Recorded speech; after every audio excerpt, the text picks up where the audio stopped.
Sweden ഒരു Schengen കൺട്രിയാണ്. അപ്പോൾ നമുക്ക് അവിടെ പോകാൻ ആദ്യമായിട്ട് വേണ്ടത് ഒരു വാലിഡ് ഷെങ്കൻ വിസയാണ്. ട്രിപ്പിൽ നമ്മൾ സദേൺ സ്വീഡൻ മാത്രമേ എക്സ്പ്ലോർ ചെയ്തിട്ടുള്ളൂ കേട്ടോ. ഈ ഈസ്റ്റാഡ്ക്ക് പോണ വഴി മൊത്തം നമുക്ക് മഞ്ഞപ്പാടും പച്ചപ്പാടും. പച്ച എന്ന് പറഞ്ഞാൽ വീറ്റ്, ബാർലി, ഓട്സ്, പിന്നെ അതേപോലെ തന്നെ ഗ്രാസിൻ്റെ ആവശ്യത്തിന് വേണ്ടിയിട്ടും. മഞ്ഞപ്പാടങ്ങൾ റേപ്പ് സീഡിൻ്റെ പാടങ്ങളാണ് കേട്ടോ. കനോല ഓയിൽ എന്ന് പറഞ്ഞിട്ട് നമുക്ക് വാങ്ങിക്കാൻ കിട്ടുമല്ലോ, ആ ഓയിലിൻ്റെ പാടങ്ങളാണ്. അതിൻ്റെ ഫ്ലവേഴ്സാണ് ആ മഞ്ഞായിട്ട് കാണുന്നത് കേട്ടോ.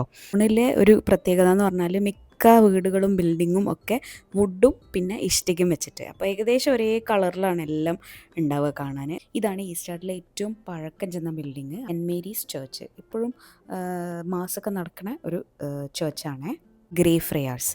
ഇത് ഉണ്ടാക്കിയ സമയത്ത് അച്ഛന്മാരും കന്യാസ്ത്രീകളൊക്കെ പഠിച്ച് താമസിച്ച ഒരു സ്ഥലമാണ്. 8 മണിക്കൊക്കെയാണ് ഞാൻ ഈ വീഡിയോ ഒക്കെ എടുത്തത് കേട്ടോ. നല്ല വെളിച്ചമുണ്ടായിരുന്നു. സൺസെറ്റ് ഒരു 10 മണിയൊക്കെ ആവും. സൺസെറ്റ് ശരിക്കും ഒന്ന് ഇരുട്ടാവണമെങ്കിൽ 10 മണി കഴിയും.